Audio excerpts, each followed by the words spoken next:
नमामि सद्गुरुं शान्तं सच्चिदानन्दविग्रहं पूर्णब्रह्मपरानन्दम् ईशम् आनन्दिवल्लभं गोविन्ददेवं मतिनां वरिष्ठं लब्धप्रतिष्ठं हरिभक्तिनिष्ठं ज्ञानेन्द्रगण्यं कृतभूरिपुण्यं विद्वद्वरेण्यं सततं स्मरामि। तो गीता प्रेमियों, हमने कल तक क्या देखा? ये देखा कि शंखनाद हो रहा है। भीष्म जी ने शंखनाद किया और उसके बाद एक एक जन ने शंखनाद करना शुरू किया। क्या क्या हुआ उसके ये हो गए। और अब हम देखते हैं और किस किस ने शंखनाद किया, ये देखना है।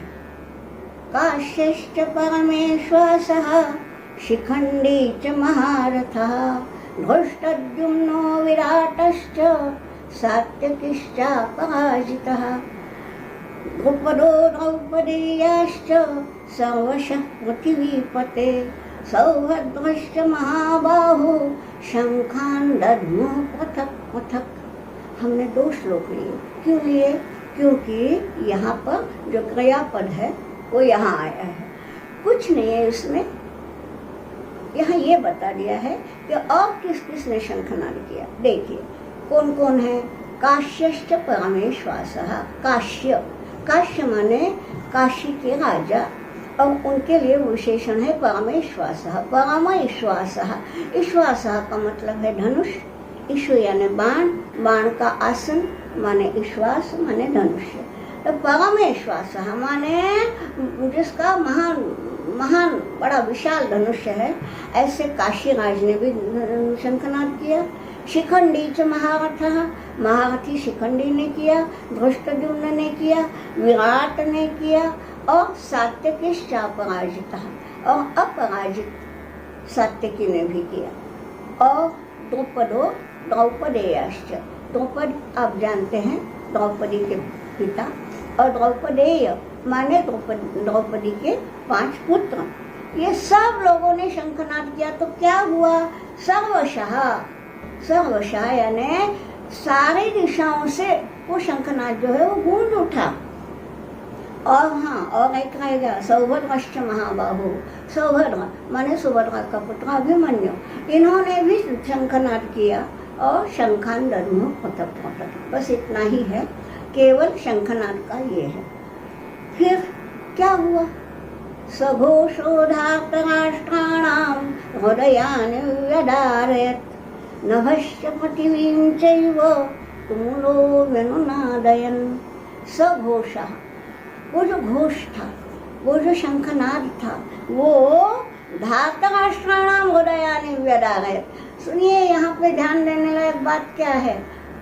सुना रहा है संजय, सुन रहे हैं धृतराष्ट्र, और संजय को ये भी ध्यान नहीं रहता है। वो ये बोलता है कि वो जो घोष था वो धार्तराष्ट्राणां हृदयानि व्यदारयत्, कि जो धार्तराष्ट्र है यानी धृतराष्ट्र के पुत्र है।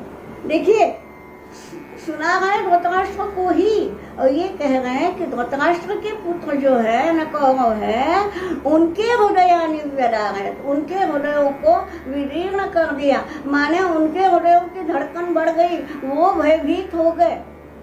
यहाँ पांडवों का नाम नहीं लिया, अब निकल गया उसके मुंह से। ये जो संजय है ना, कैसा है? केवल इसी को व्यास मुनि ने केवल संजय को ही वो दृष्टि दी है, जिससे अब आगे चल के पता चलेगा कि 11वें अध्याय में जो विश्वरूप दर्शन है, वो विश्वरूप दर्शन अर्जुन को दिखता है तो इसको भी दिखता है, और किसी ने वो देखा ही नहीं। तो ये जो है, ये दिव्य दृष्टि होने के कारण उसके मुंह से निकल गया है कि भाई उस घोष से क्या हुआ, तो कौरवों के हृदय भयभीत हो गए। और कैसा था वो नाद? नभश्च पृथिवीं चैव व्यनुनादयन्। नभ पृथ्वी यानी धरती और आसमान ये दोनों में भर गया वो नाद। और थोड़ी सी ध्यान लेने लायक बात ये है कि ऊपर शंखनाद शुरू किसने किया? भीष्म ने ना। और भीष्म किस पक्ष में से लड़ रहे हैं? कौरवों के, ठीक है। और बाद में जितने भी नाम लिए हैं, अब मैं सबको पुनः उनका पुनरुक्ति नहीं कहूंगी, लेकिन सबके सब नाम जो है वो सब पांडवों के हैं। ऐसा नहीं है कि उन्होंने नहीं किया शंखनाद, कौरव पक्ष के लोगों ने भी किया, मगर उनके नाम नहीं लिए हैं। वो ये रहा है कि संजय को अंदर ही अंदर से ये अनुभूति हो रही है कि भाई जो सात्विक हैं, जो सत्य हैं, उन्हीं की अंत में विजय होनी है। तो हृदय किसके होने में घबराहट पैदा होगी? जो ऐसा होगा, जो मतलब पतित होगा, पापी होगा।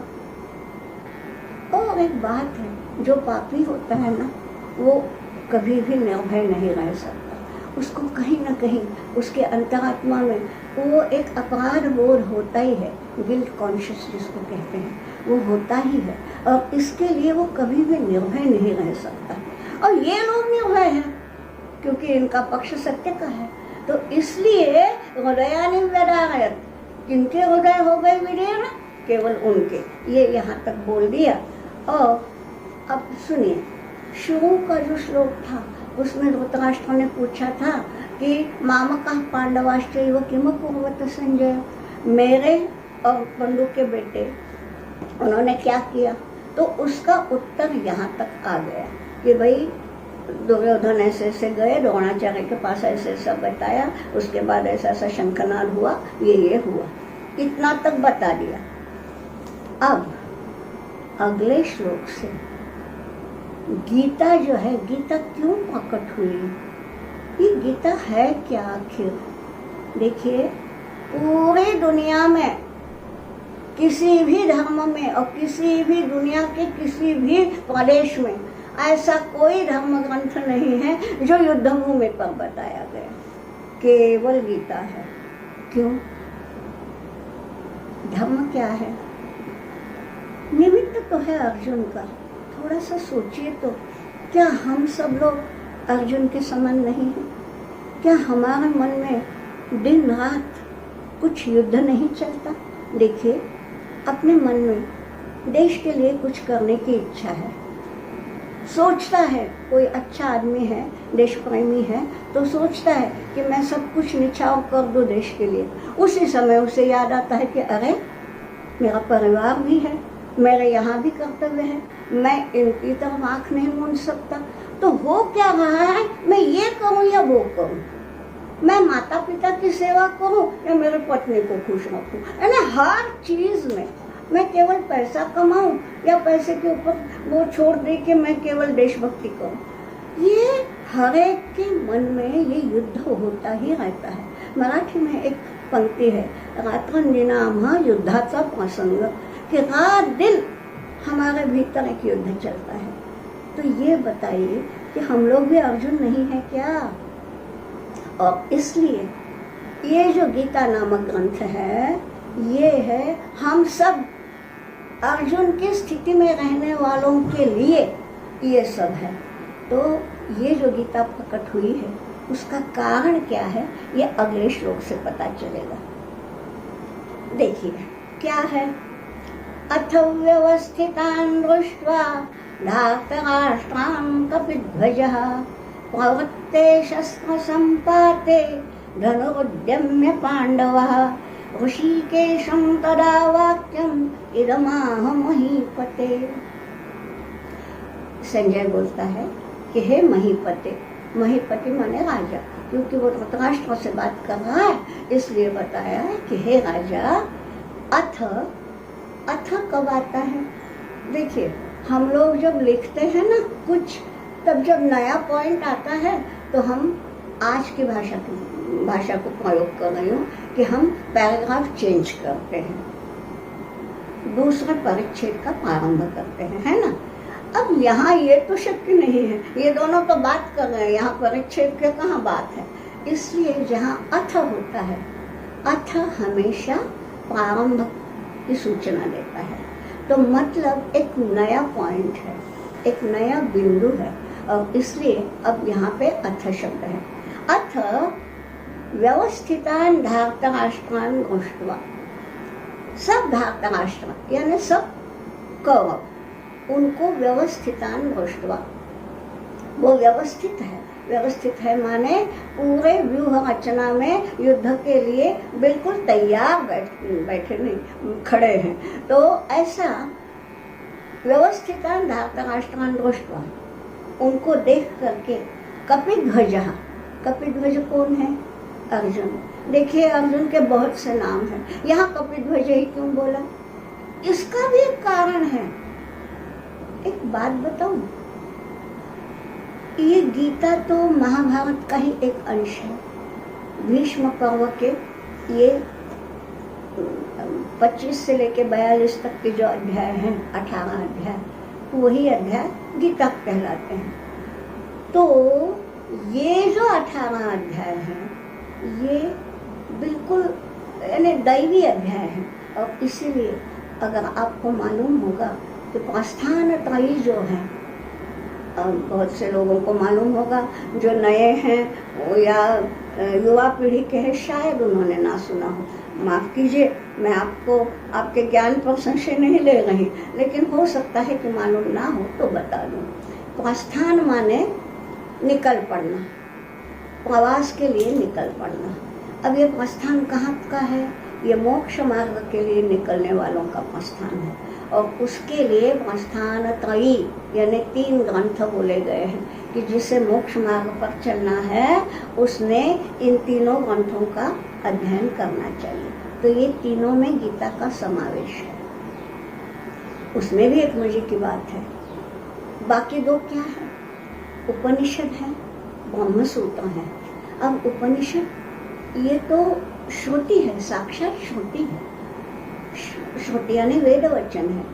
तो ये सोचो कि ये प्रस्थान त्रयी में ये गीता जो है वो तो मानव निर्मित है ना, व्यास जी ने लिखी हुई है ना, मगर इसका क्यों आया यहाँ समावेश? इसलिए आया कि ये जो 18 अध्याय है उनको दिव्य स्पर्श हुआ है। मैंने पहले भी एक दफा बोला था कि बाकी पूरे महाभारत में जहाँ जहाँ कृष्ण बोलते हैं वहाँ वहाँ वासुदेव उवाच है, और यहाँ आप देखिए कि गीता में भगवान उवाच है, यानी यहाँ वासुदेव यानी वसुदेव का पुत्र, वसुदेव का पुत्र माने हाड़ मास का देहधारी वसुदेव देवकी का पुत्र यहाँ नहीं बोल रहा है, यहाँ पे भगवान बोल रहे हैं साक्षात। तो ये सब दिव्य है। इसलिए यहाँ जो ये कपिध्वज नाम जो लिया है अर्जुन के लिए, उसका भी एक बड़ा रहस्य है। अर्जुन के बहुत से नाम हैं। ध्वज तो आप जानते हैं, धनुष के ऊपर जो पताका होती है, ध्वज होता है वो। और कपि, कपि का यूं तो शब्दशः अर्थ तो वो है कपि यानी वानर, लेकिन ये कपि साधारण वानर नहीं है, ये कपि है साक्षात हनुमान।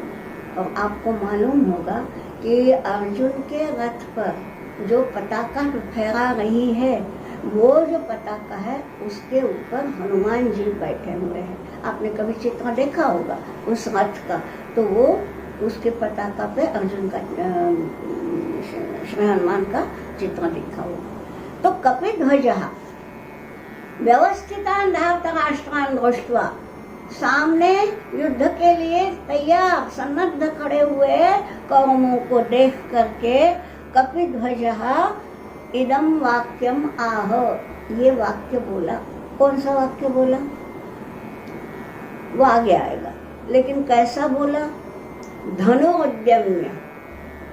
ये देखिए, धनु उद्यम्य यानी धनुष को उठाकर। इसी से पता चलता है कि सारे कौरवों को देखा, अब उसके बाद वो जो बोलता है वो तो आगे आएगा। लेकिन ये बात देखिए, शुरुआत क्या हुई है? दुर्योधन ने क्या किया? द्रोणाचार्य के पास गए और पश्यतान पांडुपुत्राणाम आचार्य महतिम चमू बोला कि ये उनकी चमू देख लो।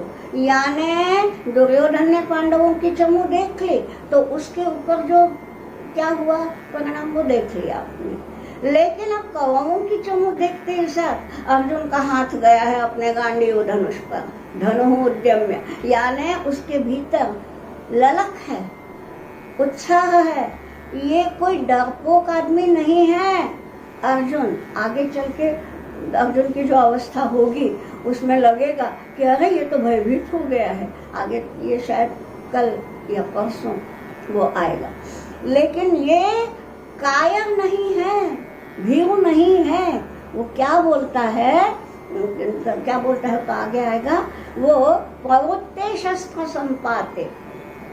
अब शस्त्र संपात माने गिरना, शस्त्रों का गिरना, यानी अब बाणों की वृष्टि होगी, गदा तलवार जो भी है सबका ये प्रयोग होगा।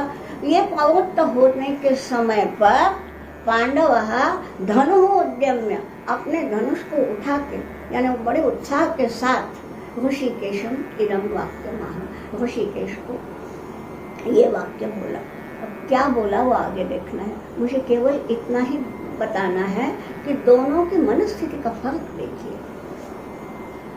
दुर्योधन ने पांडवों की सेना देखी तो केवल उसको इतना ही सूझा कि कुछ तो भी जली कटी कि तुम्हारे ही शिष्य ने व्यूढ़ांगोपर पुत्रेण तव शिष्येण धीमता, तुम्हारे ही शिष्य ने देखो कैसी व्यूह रचना की, यानी उसके भीतर की जो सड़न है ना वो वहां भी मुख हो गई है।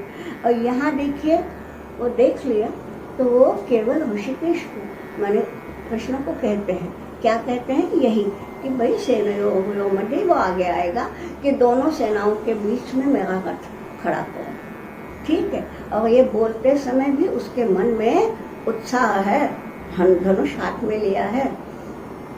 क्या बोलता है अर्जुन, अर्जुन उवाच सेनयोर्वयो मध्ये रथं स्थापयमेच्युत। हे अच्युत, हे अच्युत, देखिए भगवान के तो विष्णु सहस्र नाम है, केवल अच्युत क्यों कहा है? जो कभी च्युत नहीं होता, जो कभी डिगता नहीं, डगमगाता नहीं, वो है अच्युत। तो हे अच्युत सेनयोः उभयोः मध्ये मैं रथम स्थापय, दोनों सेनाओं के बीच जरा मेरा रथ खड़ा करो। क्यों करो, क्यों बतलाया ये? आगे बतलाया है, यावदेतान् निरीक्षेऽहं योद्धुकामान् अवस्थितान् कैर्मया सह योद्धव्यम् अस्मिन् रणसमुद्यमे। क्या बतलाया है? मेरा रथ दोनों सेनाओं के बीच में खड़ा करो, जिससे कि यावत एतान निरीक्षेऽहं, मैं इनका निरीक्षण करूं। देखिए कितना अच्छा है, युद्ध करना है, धनुष लेके तैयार है, लेकिन यूं ही नहीं जाना है, पूरी तैयारी के साथ। एतान निरीक्षेऽहं, मैं इनका निरीक्षण करूं, पहले समझ लूं क्या ये कौन है। योद्धु कामान, जो योद्धु काम है, जिनकी कामना युद्ध की है, वो योद्धु काम। तो ये जो युद्ध करने के लिए इच्छुक हैं, वो मुझे देखना है कि मुझे किनके साथ लड़ना है, ठीक है।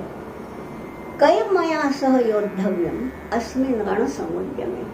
रणसमुद्यम बड़ा प्यारा शब्द है, रण माने युद्ध, लेकिन युद्ध को उन्होंने समुद्यम बोला है। उद्यम यानी उद्योग, और सम का अर्थ होता है सम्यक, बड़ा अच्छा उद्योग। रण समुद्यम, एक क्षत्रिय के लिए युद्ध एक बहुत बड़ा अवसर है।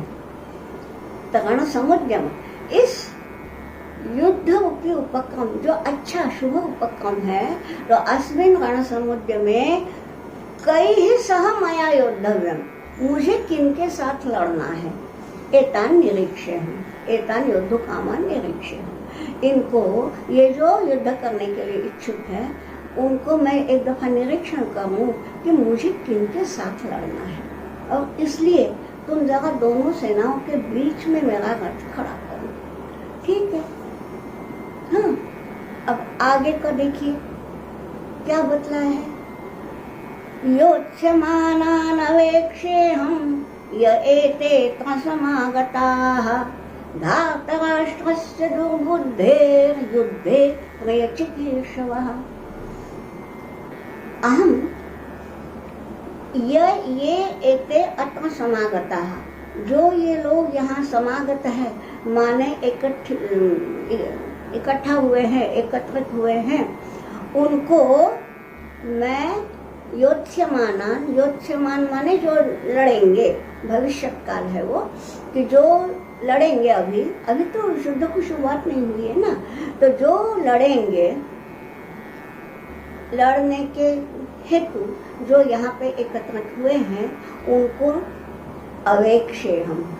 देखिए पिछले श्लोक में निरीक्षे हम था, मैं इनका निरीक्षण करूंगा, और अब क्या बोल रहे हैं, यावदेतान अवेक्षे हम। दोनों में ईक्ष धातु तो है, यानी देखना, ठीक है, लेकिन अवेक्ष और निरीक्ष में थोड़ा सा फर्क है। निरीक्षण करना माने निष्पक्ष होकर देखना, निरीक्षण करना, ठीक है। अवेक्षे हम यानी देख लूंगा, ये बात है। अब देख ही लेता हूँ, ये जो बात है ना, वो अवेक्षे हम में आ गई कि जब अब किनके साथ मैं लड़ना है उनका मैं निरीक्षण करूंगा, और ये तो समागता जो यहाँ पर खड़े हैं उनको मैं देख ही लेता हूँ, क्योंकि वो कैसे हैं, धार्तराष्ट्रस्य दुर्बुद्धे है धार्तराष्ट्रस्य प्रिय चिकीर्षवः। बड़े मुखर शब्द हैं जी, प्रिय चिकीर्षवः। चिकीर्षु माने करने की इच्छा, क्या करने की इच्छा, प्रिय। जो धार्तराष्ट्र को माने दुर्योधन को, जो दुर्योधन को प्रिय लगेगा, जिसमें दुर्योधन खुश होएगा, ऐसा करने के लिए जो इच्छुक है वो है प्रिय चिकीर्षु। किसका प्रिय, धार्तराष्ट्र से तो बोला है, लेकिन उसका एक विशेषण भी दिया है, धार्तराष्ट्रस्य दुर्बुद्धे। जो ये दुर्बुद्धि धार्तराष्ट्र है ना, ये जो दुर्योधन है दुर्बुद्धि है।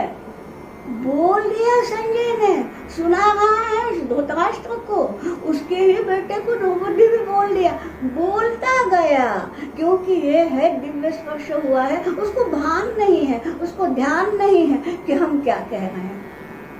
सच ही निकलता है ऐसे में, तो सच बात निकल गई कि दुर्बुद्धे धार्तराष्ट्रस्य युद्धे प्रिय चिकीर्षवः। जो युद्ध में उस दुर्बुद्धि दुर्योधन का अच्छा, उसको जो अच्छा लगता है वो करने के लिए जो इच्छुक है ना, अवेक्षे हम, मैं उनको भी देख लूंगा। अब देखिए यहाँ तक अर्जुन ने बोला है, कहीं भी लगता है कि अर्जुन डरा हुआ है, आज की भाषा में बोले तो नर्वस हुआ है, कहीं नहीं, देख लूंगा बोलता है, अवेक्षे हम बोला है, ठीक है। यहाँ तक अर्जुन का बोलना हो गया, और अब आगे संजय बता रहे हैं, यही मैंने बोला ना कि धृतराष्ट्र के प्रश्न का उत्तर तो हो गया कि मकुवत संजय, तो उसका बोल दिया उन्होंने क्या क्या किया। और अब जो है गीता क्यों प्रकट हुई है उसका यहाँ है, देखिए। अब संजय उवाच, अभी तक वो बोल रहा था ना दुर्योधन, तो अभी तक अर्जुन बोल रहा था, और अब संजय उवाच, संजय क्या बोलता है, एवं मुक्तो ऋषिकेशो गुडाकेशेन भारतो सेनयोर्वयोर् मध्ये स्थापयित्वा हठोत्तमं भीष्मद्रोण प्रमुखतः सर्वेषां च महीक्षिताम् उवाच पार्थ पश्यैतान् समवेतान् कुरुनिति। दो श्लोक लिए, क्योंकि दोनों श्लोकों में मिलके एक वाक्य बनता है, इसलिए क्या है, एवं गुडाकेशेन उक्तः ऋषिकेशः, एवं उक्तो ऋषिकेशो गुडाकेशेन, यानी गुडाकेश ने जब ऋषिकेश को ऐसा कहा तब, यहाँ देखिए, ऋषिकेश शब्द का अर्थ तो कल बता ही दिया है कि जो इंद्रियों का विजेता है, सारी इंद्रियां जिसके वश में है, वो ऋषिकेश माने श्री कृष्ण। उसको बोलने वाला कौन है? यहाँ गुड़ाकेश आया है। मैंने बतलाया ना, अर्जुन के भी बहुत से नाम है, लेकिन यहाँ बराबर वही नाम आता है, गुड़ाकेश। गुड़ा का माने क्या? गुड़ा का माने तंद्रा। कभी कभी प्रवचन सुनते समय लगता है ना, कभी कभी ये झपकी आती है कि नहीं, वो है गुड़ा का। यानी आप सोए नहीं हैं, दिखने को जगह है, लेकिन आपका जो मस्तिष्क है ना, वो काम करना जब छोड़ देता है, मस्तिष्क काम नहीं करता, दिखने को तो आप जगे हो लेकिन मन निद्रस्त है, ऐसी जो अवस्था है उसको तंद्रा बोला गया है। और वो आगे चल के गीता में ही पता चलेगा कि वो तमोगुण का द्योतक है। सत्व रजस तमस 3 गुण है ना, उसमें तमोगुण है वो तंद्रा, तो वो छोड़िए, वो है गुड़ा का। गुड़ा का माने तंद्रा। और ये कौन है? अर्जुन गुड़ाकेश, जिसने तंद्रा पर विजय पाया है, यानी जिसका मस्तिष्क हर क्षण जागृत रहता है। ऐसा ही आदमी कुछ कर सकता है। और देखिए ना, इसीलिए गीता सुनाने के लिए भगवान ने युधिष्ठिर को नहीं चुना, हालांकि बड़े भाई हैं, आगे चल के वो राजा बनने वाले हैं। अर्जुन के लिए भी बड़ा भाई पूज्य है, लेकिन उनको नहीं सुनाया, अर्जुन को सुनाया।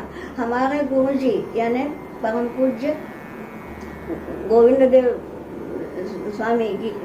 देव गिरी जी स्वामी, वो बोलते हैं कि पहले अर्जुन को समझ लो, अर्जुन को समझे बगैर गीता नहीं समझ में आएगी। तो अर्जुन कैसा है?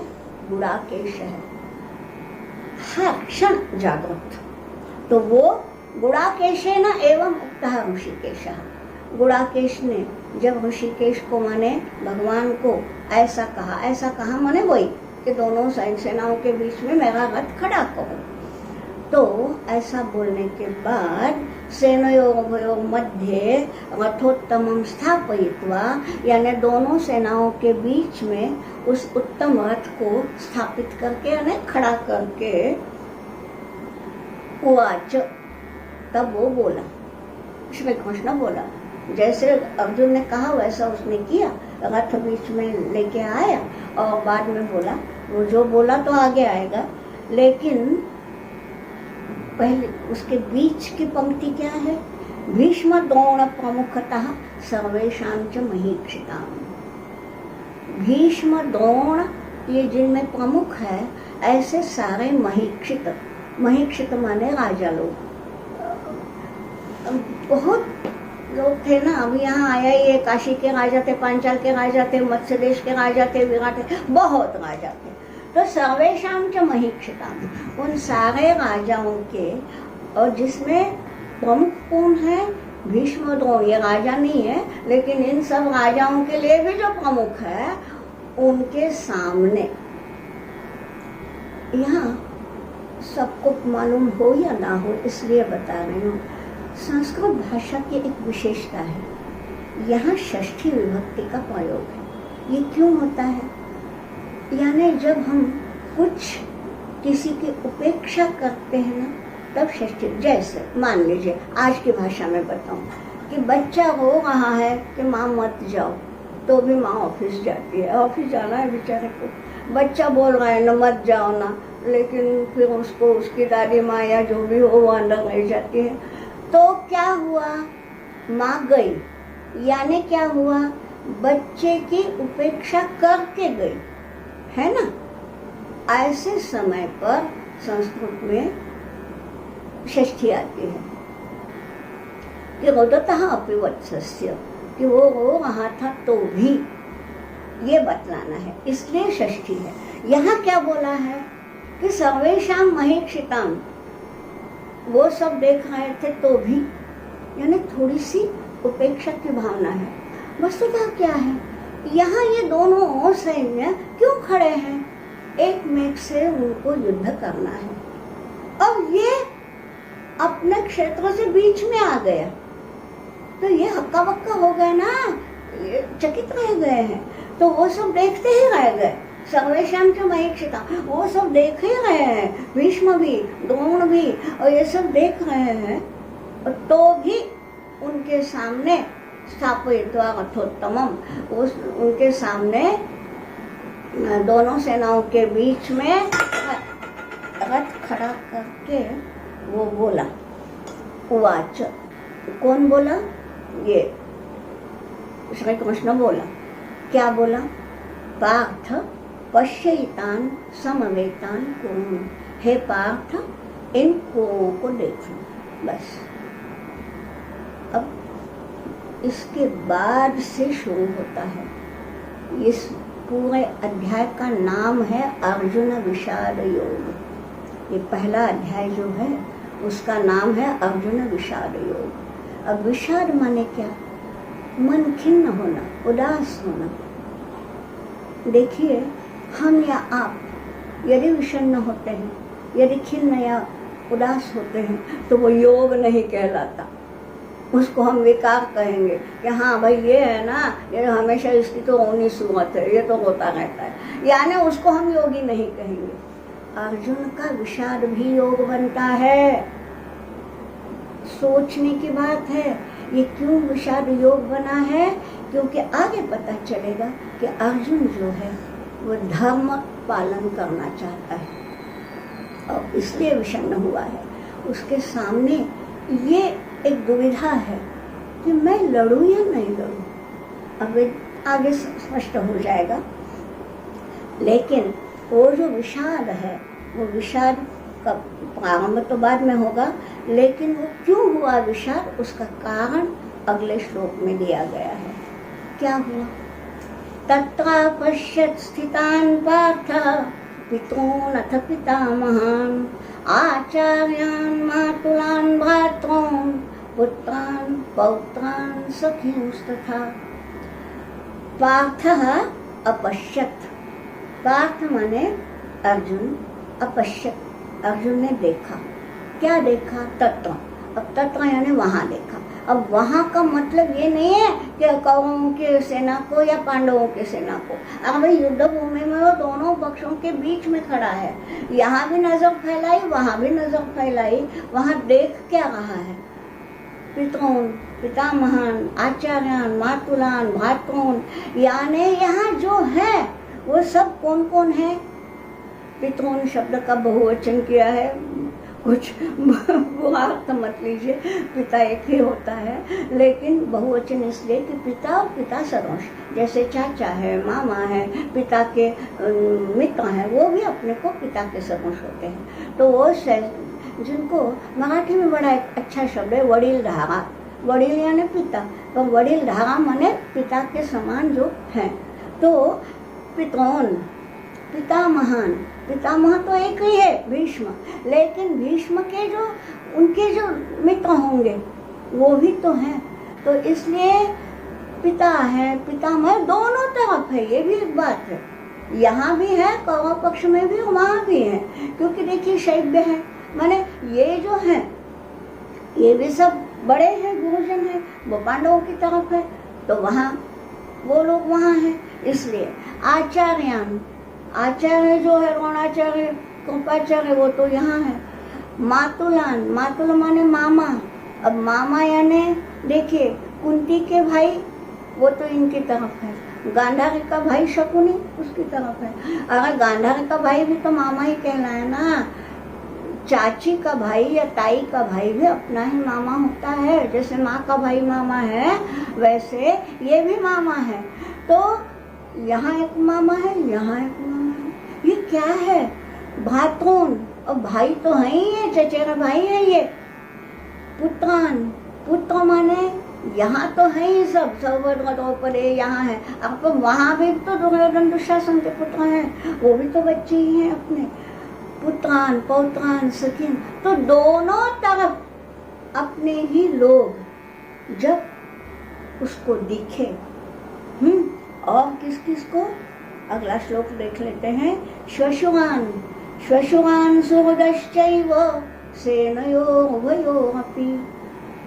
उभयोः अपि सेनयोः, दोनों सेनाओं में ये सब लोग दिखे उनको मैंने अर्जुन को कि ये सब कैसे है, हमारे ही मामा, हमारे ही ससुर यानी अब जैसे दुर्योधन के ससुर वो वहाँ है और इनके ससुर यहाँ है, तो उसके कारण क्या हुआ, तान समीक्ष स कौन्तेयः सर्वान् बंधून् अवस्थितान्।